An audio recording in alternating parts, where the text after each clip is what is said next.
Castro Valley, is it any more expensive than surrounding East Bay cities? How much cheaper is it than the peninsula in San Francisco? I'm going to do a comparison in this video.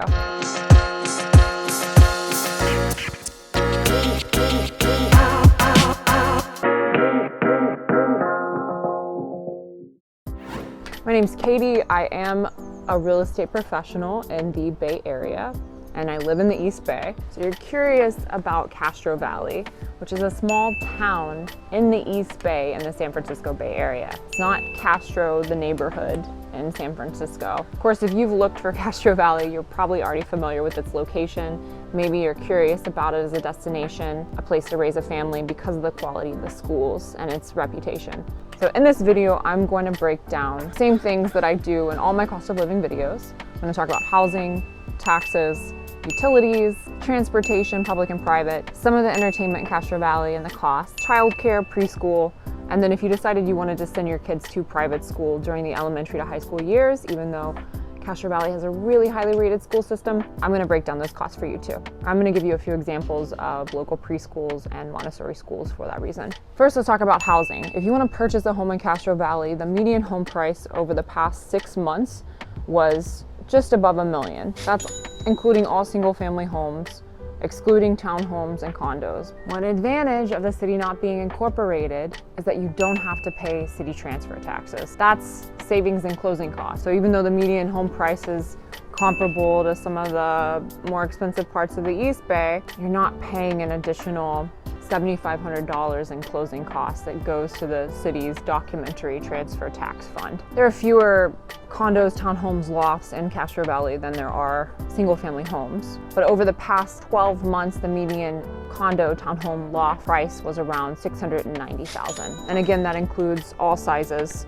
Those aren't specific to 3-bedroom, 2-bath, or 2-bedroom, 1-bath, etc. HOAs tend to be anywhere from $300 to high $400 per month, which is not atypical of East Bay cities. If you decide that you're not ready to buy during this unprecedented time where we have historically low interest rates and very high buyer demand, renting in Castro Valley seems to be more economical than some of the other cities I've done cost of living videos for. Maybe that's because Castro Valley is lesser known. The commute is a little bit more difficult if you're not close to the BART. Regardless, here are the rental prices. For single family homes, over the last 6 months, single family home duplexes for a 3-bedroom, 1.5 bath or larger, the median price was $31.90. For a 2-bedroom, 1-bath and a duplex or single family home, the median price was $26.50, and I get that data from rentometer.com. For condos, lofts, and townhomes, the prices are a little bit cheaper. If you have a 3-bedroom, 1.5 bath or larger, it's going to cost you roughly $2,800 per month. A 2-bedroom, 1-bath had a median price of $21.95 per month, and a 1-bedroom, 1-bath in Castro Valley and a condo, loft, or townhome had a median rental price of $18.95 per month. Again, last 6 months data. The median income in Castro Valley is relatively high. Compared to other East Bay cities, it's $108,000 per year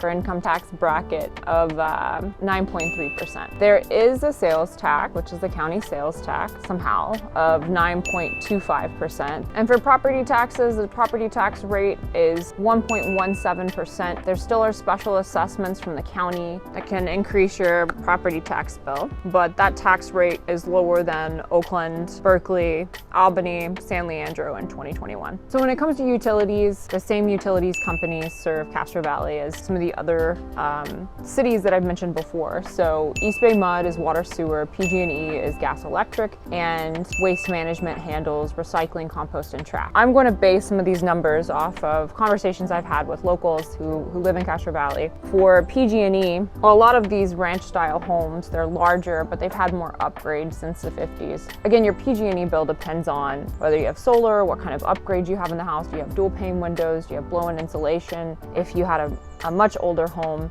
before the 1950s and there's lath and plaster, did you replace it with drywall? Is there insulation in the attic? All of these are factors affecting your PG&E bill. For a family of 4 in Castro Valley and a home that's 1,500 square feet, 3-bedroom, 2-bath, you could expect to spend like $40 to $70 in the summer.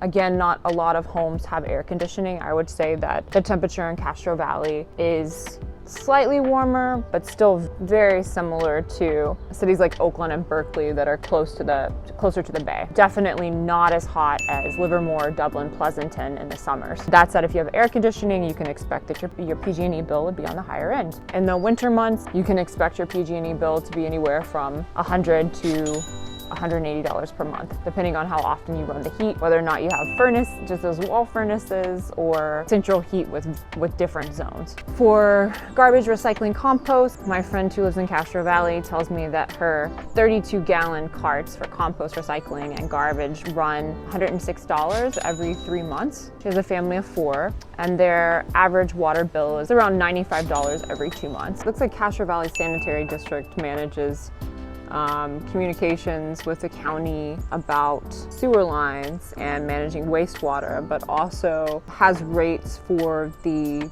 garbage, recycling, compost that seem to correspond with the bills that you would get from waste management. But their rates are on Castro Valley Sanitary District site, and it's about $50 per month for a 32-gallon container for recycling, trash, and compost. Now, one resident wrote that they had a 2,000 square foot 1976 era home with dual pane windows, fiberglass insulation, and 2 adults, and it seems like their average PG&E gas and electric bill is around $80 per month, which sounds like it's a more energy efficient home than the homes of some of the other folks who were talking about their bills have. For transportation, let's start with owning a car. I've talked about in my other videos how owning a car in California is more expensive than in other parts of the United States for various reasons. Definitely the car registration, if you have a newer vehicle, can be $300 to $400 per year. If you have an older vehicle, it will be cheaper, but still above $100, and you'll have to pay for a smog check, which can be $30 to $70. Gas, also, if you're coming from a place like Texas or the Deep South where gas rates are $1 cheaper, you'll have sticker shock when it comes to getting gas here.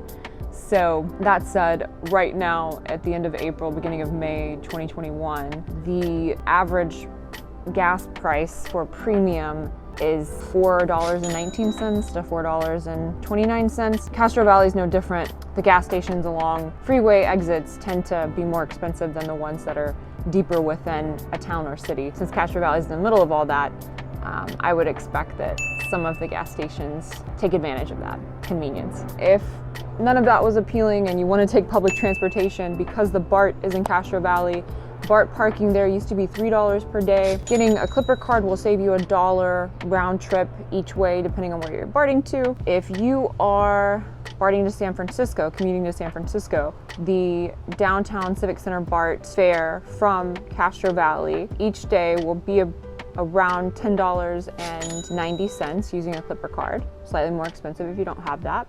If you decide to take the NX4, the Trans-Bay bus line through AC Transit, having a Clipper card or having a Trans-Bay 31-day consecutive pass will save you money. The total for that 31-day consecutive pass is around $216. For local bus rides, a local pass for 31 days will cost you around $81 per month. So now let's talk about food.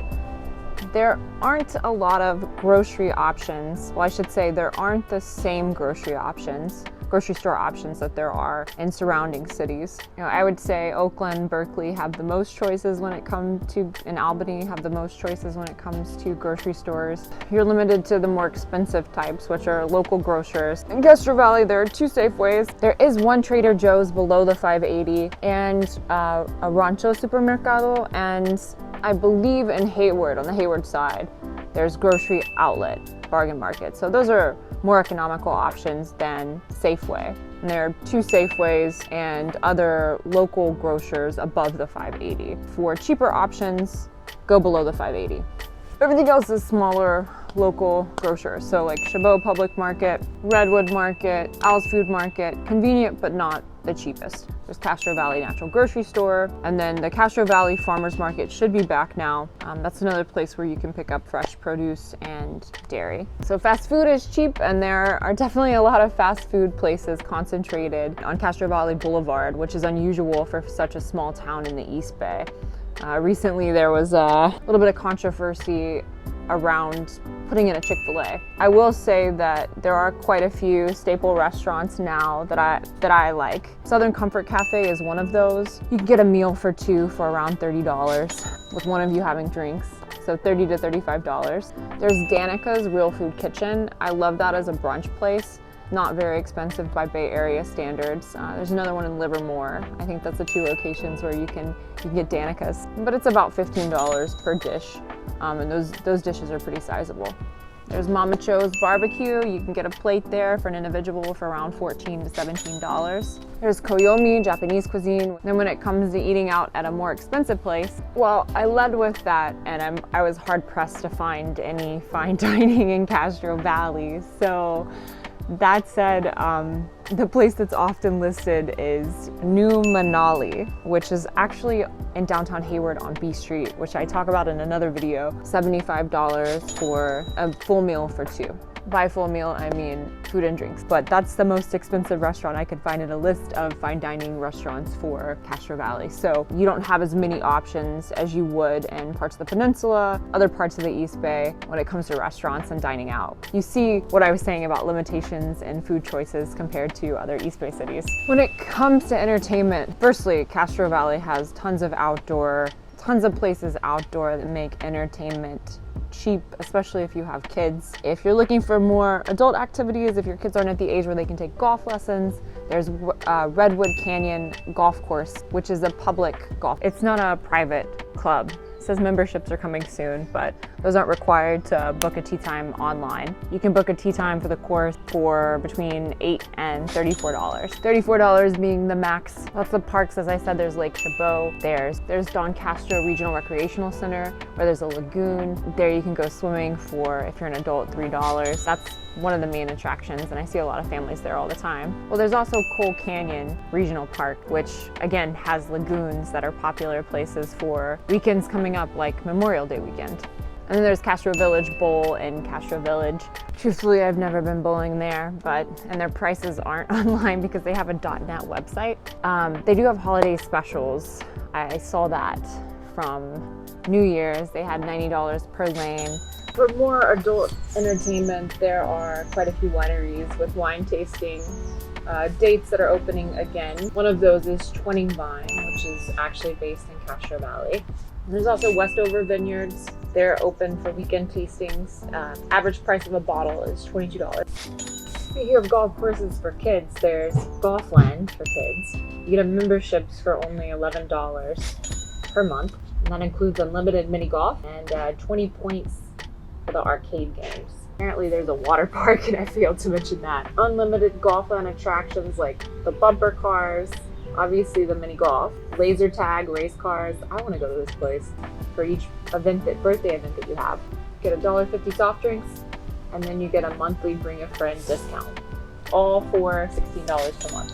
And there's Aaron's Art Studio, which provides your kid with art supplies, pizza from 5:30 to 9 p.m. all for $40. If you consider working out entertainment, there's 24-hour fitness, and there's some local fitness places like D's Fitness Designed for Women, which has a monthly membership of $50. There's also Body Mechanics. They charge $199 per month for unlimited classes. Speaking of children, as I mentioned, because the quality of the schools are so great, given that you're properly zoned, you're above the 580 and zone for Castro Valley School District and the elementary schools, private school may not be a consideration. But in thinking about preschool, I'm going to list a few examples of those that are highly rated in Castro Valley and what their monthly prices would be. Happiness Hill Preschool is one of the more highly rated preschools. Depending on the age, of course, the price changes. Redwood Forest Preschool is another one that's highly rated. Their monthly cost estimate is around $1,000 per month. Montessori School at Five Canyons is around, so if you're going full-time for toddlers that are potty trained, and full-time is 9 hours per day. That preschool kindergarten program will cost you $15,700 per year. If you do 6 hours, it's $13,000. For children that aren't potty trained, $17,700 for full-time and $14,700 for part-time for 6 hours. For Adventure Time Vinoy, the full-time days from 9 to 6, $382.50. up to $467.50. So that's on a week, that's tuition per week. So your tuition on a monthly basis could range from about $1,500 per month to $1,900 per month. If you do decide to send your child to private school, Mission Hills School is one of the private schools that's listed its tuition, and that's junior or pre-K through 5th grade. The annual tuition is $9,200, and there are other technology fees, supply fees that are added to this. Our Lady of Grace private school or Catholic school is a private, looks like it's K through 8 only. Tuition is not listed online. You have to call the main office to find that out, and I'll put it here. I have videos like this every week. If you are interested in a specific part of the Bay Area, please comment below. If you want videos like this every week, hit the subscribe button.